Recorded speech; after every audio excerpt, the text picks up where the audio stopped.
Hello, I'm Faye Fredericks with your top stories from ABC15 Arizona. Wednesday's biggest story, breaking news in Glendale after at least 5 people, including 3 juveniles, were injured in a shooting at the Tanger outlets. Glendale police telling us 2 people in the group got into a verbal argument that turned physical, and then one of them opened fire. One person in both groups was armed. An adult man, an adult woman, and a child have been hospitalized with non-life-threatening injuries. Police say 2 juveniles showed up at the hospital later with gunshot wounds as well. We'll stay on this story as it develops and bring you the very latest on ABC 15 News at 10, our website, and your favorite streaming device. Chad Dabal is back in court as his attorney argues for the case against him to be dismissed.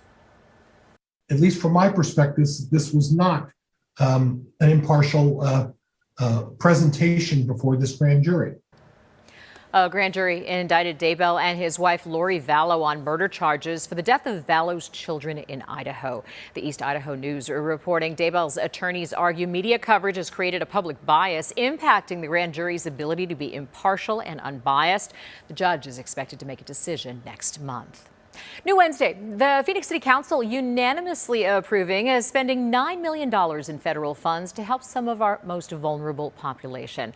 Funds will go toward a 1-year program providing physical and mental health screenings, counseling, treatment, and case management for people without a home or access to care.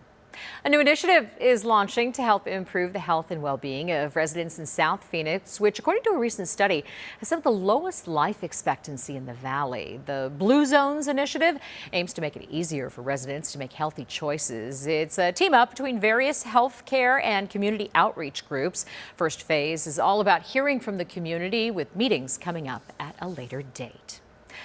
All day Wednesday, we've brought you our Eyes on the Road special on road safety all across Arizona. Common problem, drivers who fail to use their turn signals. With all the technology in vehicles these days, the old blinker is pretty basic. Doug Zanes with Zanes Law going over a study with Operation Safe Roads a couple of years ago done by the Society of Automotive Engineers. The study showed the numbers are huge. The numbers of accidents caused by people who fail to use their turn signals correctly are significant. The 2012 data found that drivers across the country don't use their turn signal nearly half the time. They estimate it's the cause behind nearly 2 million crashes each year. And that was all before cell phone use became as widespread as it is now. Zanes believes it's still one of the top reasons why accidents are happening.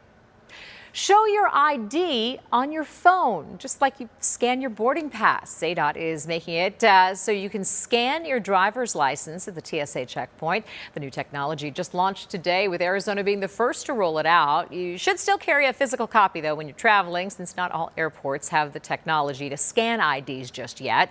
We've put the instructions to get your digital ID on ABC15.com. Intel out with a new workforce plan. One of the biggest international tech companies wants to increase its inclusivity and diversity. They want to increase women and minority roles in the company to senior roles. Intel plans to help by offering new programs to its employees. Their goal is to get this done within the next 8 years.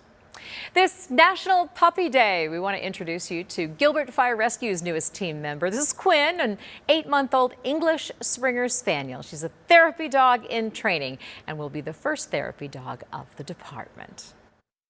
I'm Chief Meteorologist Amber Sellens, tracking your forecast and a warm-up for the rest of the week. Tomorrow, that's going to take us into the upper 80s in some valley spots around 4 p.m. We'll still start the day cool, 50s early on, mid-60s by 9 a.m. and upper 70s at noon before those 80s take over. That ridge of high pressure making things even warmer with our first 90s of the year by Friday and Saturday.